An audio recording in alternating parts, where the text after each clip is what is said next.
Bienvenue pour ce nouvel épisode de podcast Tricot. Moi c'est Camille et on commence tout de suite. J'ai terminé le Little Secret Crop, qui est un design de Jessie May, que j'ai fait en... alors quel côté il y a plus de lumière? Que j'ai fait avec de la Merino Yak et Soie de Yarn by Simone, qui est une laine DK. J'ai utilisé à peu près un écheveau, un petit peu plus d'un écheveau pour le faire, en sachant que du coup moi j'ai rallongé le corps, puisque normalement c'est pensé pour être vraiment hyper crop, c'est-à-dire que ça arrive quelque part entre la poitrine et le nombril, et pour moi c'était trop court, enfin je veux dire j'allais pas beaucoup l'utiliser comme ça, même si c'était pour porter par-dessous d'autres choses, je pense que je l'aurais pas beaucoup utilisé. Donc j'ai voulu le rallonger de manière à ce qu'il arrive au niveau d'une ceinture de pantalon taille haute, pas hyper haute non plus, mais enfin voilà quoi, que ça fasse un peu plus un top qu'un crop top. Il me reste ça du deuxième écheveau, donc il est quand même pas mal plein. Je l'ai pas pesé, mais franchement j'ai utilisé moins de la moitié, hein, ça c'est clair. Donc il faudra que je fasse autre chose avec ça. Donc j'ai choisi moi de faire les bretelles droites comme ça, pour que... Il y avait l'option de les faire croiser. Je trouve ça hyper joli, mais du coup j'ai préféré faire comme ça par rapport au... Si je veux porter un soutien-gorge en dessous, j'ai rien qui a des bretelles croisées, donc ça aurait fait bizarre. Enfin, donc j'ai préféré faire comme ça, et ça tombe pile poil, là où il faut, donc ça c'est hyper chouette. Pour la taille, pour la taille j'ai fait... Pour la taille, j'ai fait la taille S. Et en utilisant des aiguilles 3,5 et 3,75. Le modèle, il est vraiment hyper simple. On commence par le bas. Là, j'ai un doute, ça fait un petit moment que je l'ai terminé. On commence par le bas, ensuite tout le corps est en côte, c'est quoi? C'est du 2,2?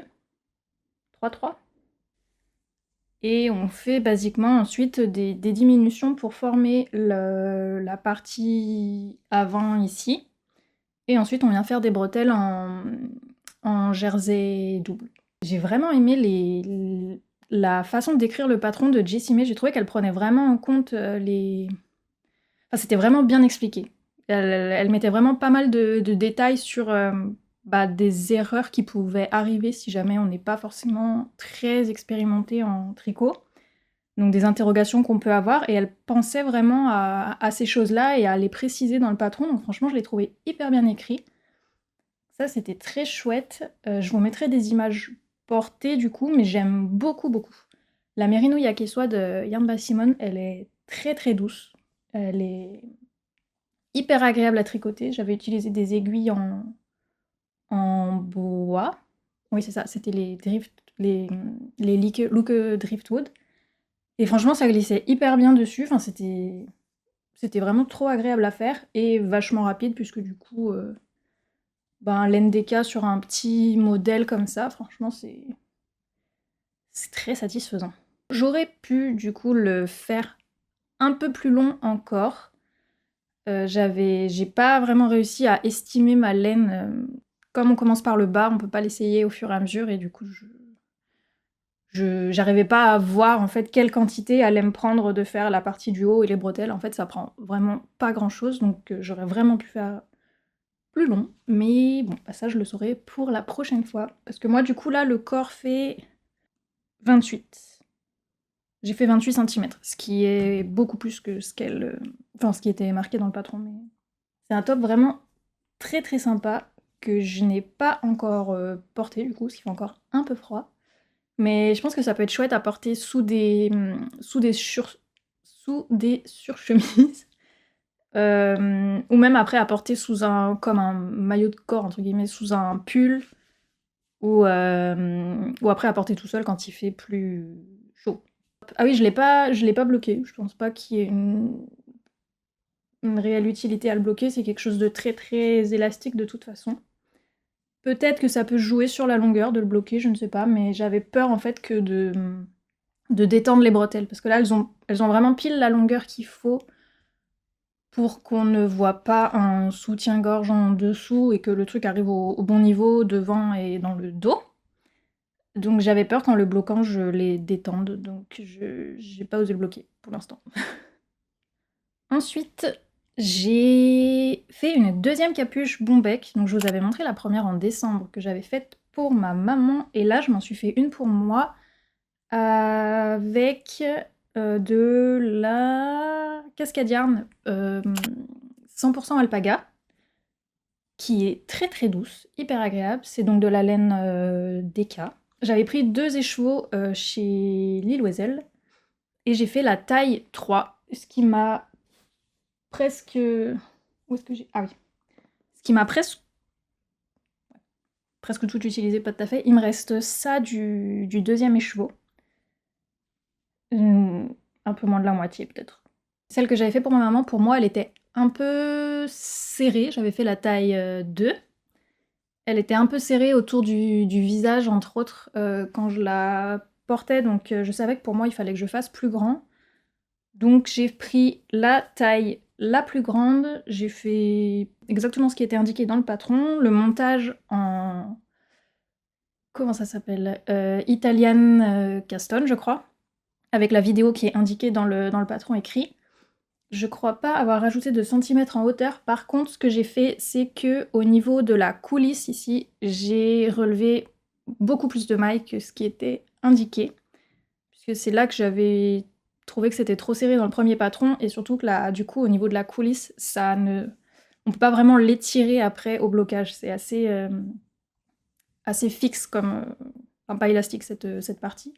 Donc je me suis dit que j'allais relever beaucoup plus de mailles, ce qui faisait à peu près 3 mailles sur 4, je pense. Au final, je devais avoir entre 15 et 20 mailles de plus, je pense, de relever sur tout le tour. Et franchement, c'est parfait. C'est parfait parce que du coup, quand je l'enfile, j'ai de la place. C'est pas collé à mon visage, ça reste un peu détaché, un peu ample, et pas tout tiré comme si j'avais une cagoule en fait. Donc j'aime beaucoup ça. J'ai fait les high cord dans la même laine, tout ça. C'est un patron que j'ai beaucoup aimé refaire, même si j'avais fait l'autre il y a pas si longtemps que ça. Franchement, ça m'a pas du tout... j'ai pas trouvé ça redondant, déjà le fait d'utiliser une autre couleur. Et puis cette laine est super... elle est très douce, et surtout c'est chouette d'avoir l'alpaga apporte ce petit... un tout léger halo quand même à la laine, sans qu'on ait besoin de mélanger laine et mohair. Donc pour moi, je trouve ça parfait. Je sais pas si ça se verra, mais ici, il y a une bande de mailles un peu différente. En fait, c'est parce que j'ai eu une phase début février, je pense, où pendant 2 semaines, j'arrivais plus à tricoter parce que j'avais des douleurs à l'index de la main droite. Et comme moi, quand je tricote, je fais en permanence ce geste-là pour tricoter et pousser l'aiguille, en fait. J'y arrivais pas. Vraiment, tricoter plus d'une demi-heure, c'était impossible, ça me faisait beaucoup trop mal. Et du coup, je me suis dit que j'allais tenter de tricoter à la continentale, du coup, puisque je tricote à l'anglaise, c'est comme ça qu'on dit. Et j'ai tenté de faire ça sans en regardant des explications vite fait, et en fait, je me suis rendu compte que j'ai fait toutes mes mailles de ce rang-là à twister, en fait. Donc j'ai mal dû comprendre un des trucs que j'ai regardé. Et du coup, ça fait cette petite ligne là, mais c'est pas grave, j'ai pas eu envie de défaire pour reprendre cette partie-là. Et je crois que j'ai oublié de dire qui a créé le patron, mais c'est donc un patron d'atelier Émilie. Voilà, que je pense que vous avez pas trop pu louper cet hiver, parce que il a été fait vraiment énormément de fois par beaucoup de gens, mais je comprends vraiment pourquoi. Je peux que vous le recommander. Alors, si je passe aux encours, je vais commencer par ça. Comme je vous ai dit que, donc début février, je n'arrivais plus à tricoter parce que j'avais trop mal à la main, enfin mal au doigt, je me suis dit que j'allais tenter le crochet, de me remettre au crochet, parce qu'en fait j'avais commencé à apprendre le crochet il y a 3-4 ans, je pense, mais comment dire, j'avais pas vraiment fait de projet avec, j'avais pas réussi à faire de vêtements, enfin j'avais dû faire une genre de bralette un peu hippie là, je sais pas quoi. Je sais pas si vous voyez ces bralettes en crochet, souvent en laine crème qu'on voit. J'avais fait ça et j'avais dû peut-être faire 2 ou 3 petits amigurumi assez faciles, mais en fait comment dire? Je faisais sans vraiment comprendre ce que je faisais. Je connaissais pas du tout Ravelry avec les librairies de patrons et tout ça, donc je faisais avec les tutoriels gratuits que je trouvais soit en vidéo, soit sur des blogs ou des choses comme ça. Donc je faisais sans vraiment comprendre en fait les choses. Et du coup là, je me suis dit que peut-être qu'avec l'expérience que j'ai acquise en tricot et avec du coup les patrons que je trouve sur Ravelry et tout ça, je pourrais peut-être me remettre au crochet et faire des choses plus sympas du coup que ce que je voyais, enfin que ce que je faisais avant. Et donc heureusement le crochet ne me faisait pas mal à la main, donc je me suis mise à faire ça pendant cette période-là, et j'ai eu envie d'apprendre à faire des granny squares, et entre autres, du coup, à faire la pochette Sun d'Atelier Émilie, qu'elle a mis, qui est un modèle qu'elle a mis gratuitement sur son blog, enfin sur une page de son site. Donc je suis partie là-dessus, et j'ai utilisé pour ça, en fait, des laines... c'est pas de la laine, c'est de l'acrylique, de chez Fil d'Art, qui est le fil Charlie, qui me restait, en fait, de ce que j'avais acheté à l'époque où j'avais commencé à faire du crochet. Donc en fait, les couleurs, je suis pas trop... Enfin, je veux dire, elles sont jolies individuellement, mais si j'avais dû acheter une gamme de couleurs pour faire cette pochette, j'aurais pas choisi ça. Je savais pas du tout si j'allais réussir à la faire ou pas, donc je voulais pas investir dans des laines... enfin, dans du fil sans savoir trop ce que ça allait donner. Donc je me suis dit que j'allais d'abord tester avec ce que j'avais. Ça me permettait d'écouler mon stock en plus, donc ça c'est bien. Donc je suis partie avec ces 3 couleurs de fil Charlie, qui est du... Je crois que c'est un peu plus gros que ce qui est recommandé dans son modèle. C'est du quoi 114 mètres pour 50 grammes, donc c'est entre du sport et du déca, je pense. En 100% acrylique, du coup, c'est ça. Je sais même pas si ça existe encore. Aussi, je ne sais pas.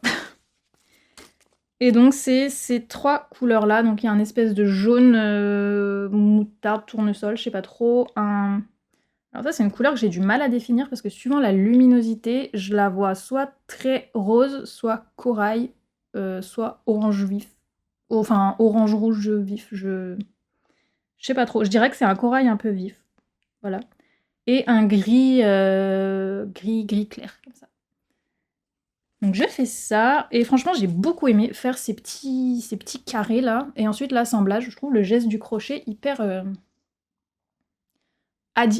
addictif, ouais, addictif et très satisfaisant et relaxant. Voilà. Donc j'ai fait mes 12 petits carrés qu'ensuite j'ai assemblés de façon... en prenant un brin de chaque carré que je voulais assembler, pas toute la maille entière. Et voilà, donc à l'intérieur ça fait ça. Donc en fait, ce qui est pas mal, c'est que peu importe la couleur que j'ai utilisée pour faire ma jointure, de l'autre côté, ça se voit pas vraiment en fait.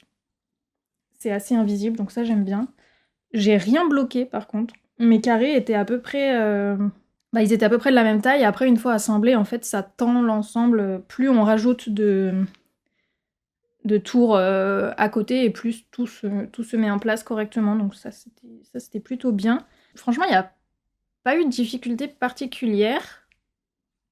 Là, je pense que là où j'en suis, il doit me manquer des bandes sur les côtés ici.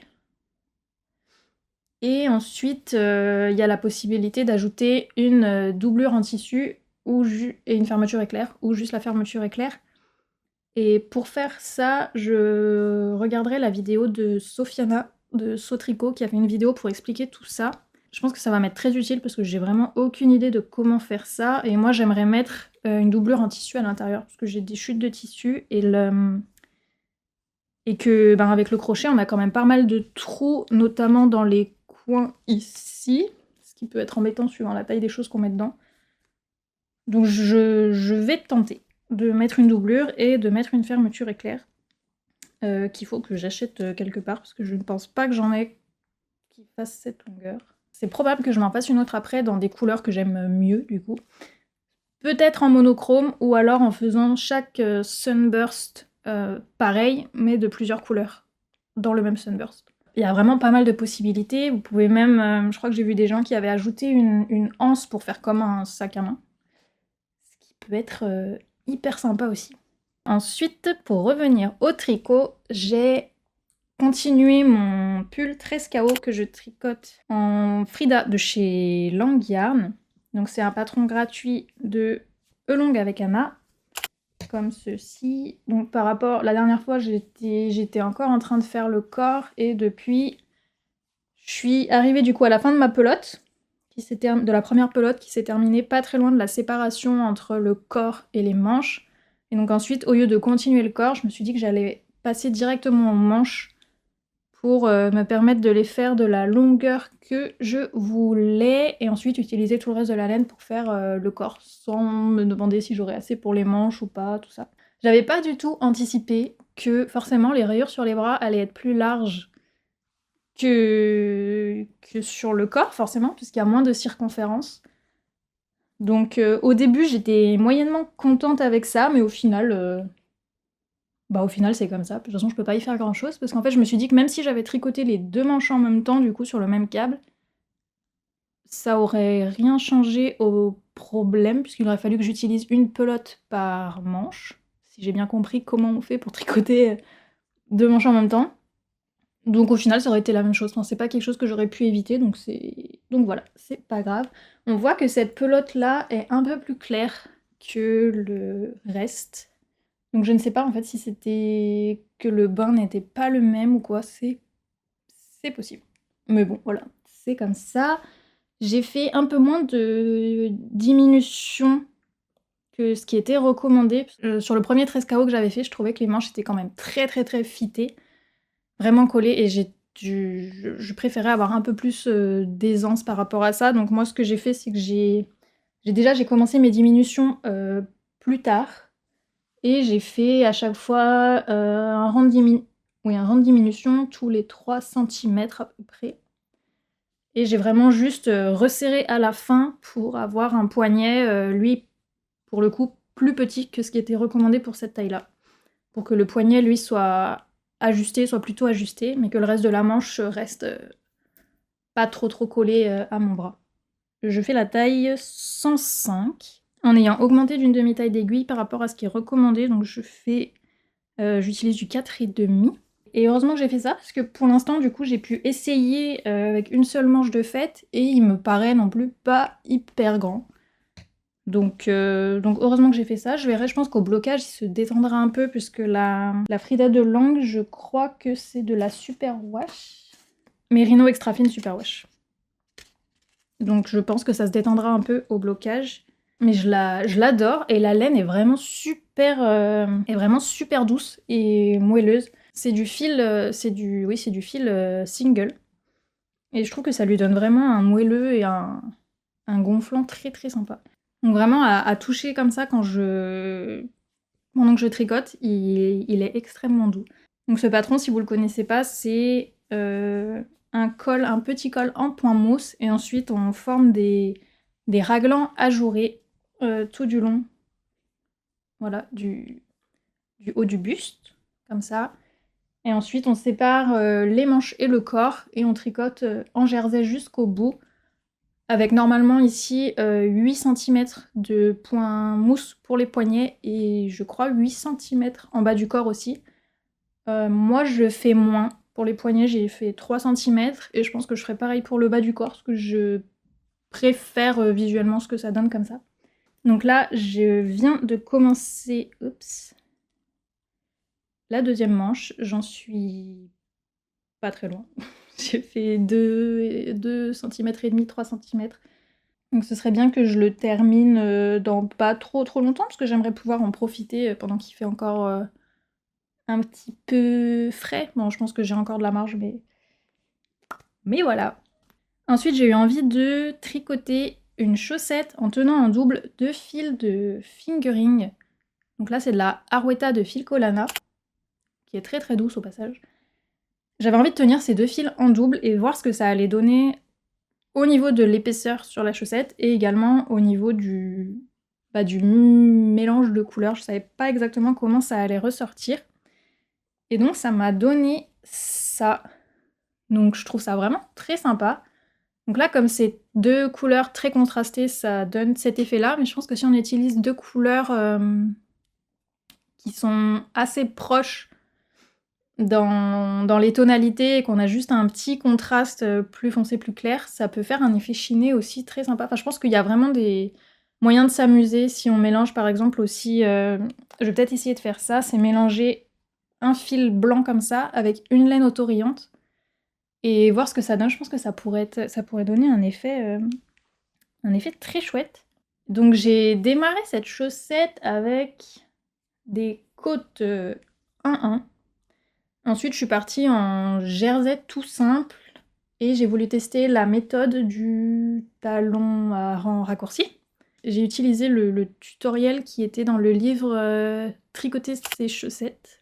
Donc j'ai utilisé ces explications-là et j'ai diminué jusqu'à ce qu'il me reste 11 mailles entre les 2 mailles de rang raccourci. Au début, la première fois, j'avais diminué jusqu'à ce qu'il reste 7 parce que je me suis dit, comme au départ, j'ai moins de mailles sur mes aiguilles, il faut que je diminue plus bas que ce qui est indiqué pour de la line fingering. Et en fait, c'était une erreur puisque du coup, ça m'a fait un talon hyper pointu et trop grand. Donc j'ai défait et j'ai recommencé pour faire celui-là qui marche beaucoup mieux. Et ensuite, eh ben, je continue sur le pied en jersey aussi, tout simple. Donc c'est vrai que ce talon, c'est hyper bien parce que il est très fluide à faire dans la continuité de la chaussette, donc j'aime beaucoup. À voir après s'il est résistant ou pas, mais après, comme c'est des chaussettes un peu épaisses, je vais les garder majoritairement pour les porter à l'intérieur, donc c'est pas non plus, ça va pas frotter dans des chaussures en permanence, donc ça devrait aller. J'ai monté du coup 52 mailles sur des aiguilles 3,5. Ça avance plutôt vite du coup de tricoter sur des aiguilles 3,5 une paire de chaussettes. Et c'est un tricot que j'aime beaucoup faire. Et enfin, le tout dernier en cours que j'ai commencé, je l'ai commencé il y a quelques jours, mais j'ai pas énormément avancé dessus, c'est la Cumulus Blouse, qui est un patron de petite knit. Et j'en suis là. C'est en fait un modèle qui se tricote en double fil de mohair. Ce que j'ai fait, moi, c'est que j'ai mélangé ces 2 couleurs-là, qui est du mohair de chez Drops. Donc il y a la couleur lavande, et ça, c'est du bleu ciel ou brume. Je me rappelle plus, j'écrirai ça correctement. Donc j'ai acheté 4 pelotes de chaque pour faire la 3e taille du patron, donc la taille M. En fait, dans ma tête, je veux que le modèle tombe, mais je voulais quelque chose vraiment qui soit assez aérien, assez léger, et qui soit ample pour pouvoir le mettre par-dessus autre chose. Donc pas qu'il soit trop collé au corps, et qui soit assez dégagé au niveau de l'encolure. Je me suis tournée vers ce mohair-là parce que j'ai jamais tricoté de projet seulement avec du mohair. Je savais pas si j'allais aimer le rendu, aimer la sensation sur la peau. Et le mohair, ça coûte très cher, donc je me voyais pas investir directement dans du super mohair sans savoir en fait si j'allais aimer et le modèle et la sensation sur ma peau. Donc j'ai préféré partir sur ce mohair-là. J'avais entendu dire qu'il était pas très doux, mais bah, pour moi, avec le peu d'expérience que j'ai avec ce type de fil, franchement, je le trouve déjà très doux. Et quand je le mets comme ça sur ma peau, ça ne me pique pas. Je sais pas si ça va être différent une fois tricoté, je verrai, mais en tout cas, voilà. En fait, je voulais un bleu qui tire sur le violet.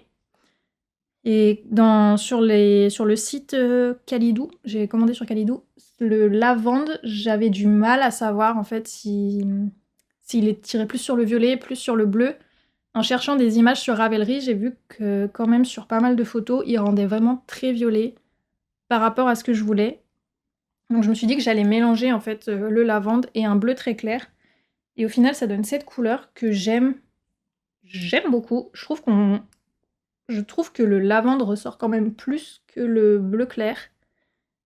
Mais c'est pas mal. C'est quand même pas mal. Et j'ai augmenté aussi d'une demi-taille d'aiguille, donc je tricote en 5.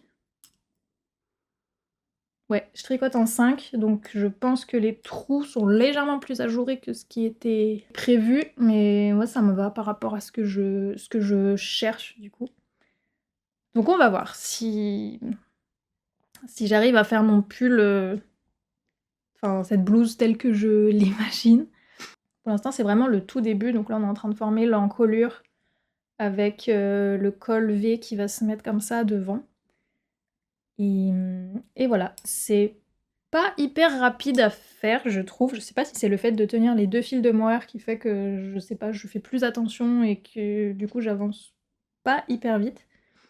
Mais ma foi, voilà. De toute façon, c'est pas bien gênant parce que c'est quelque chose que je vais quand même mettre quand il va commencer à faire, quand les températures vont vraiment se radoucir, parce que je pense pas que ça tienne très chaud.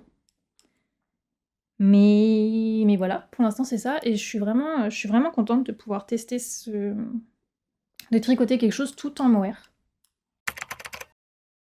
Au niveau des achats, j'ai également pris de la Life in the Long Grass chez Lil Weasel, donc quand j'y suis allée pour acheter la laine de ma capuche Bombec.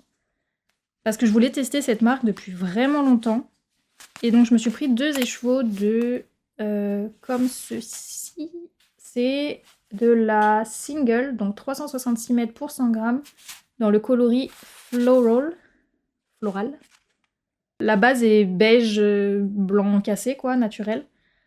Avec pas mal de touches de rose, de bleu, violet foncé. Il y a du jaune, il y a du turquoise, il y a du orange.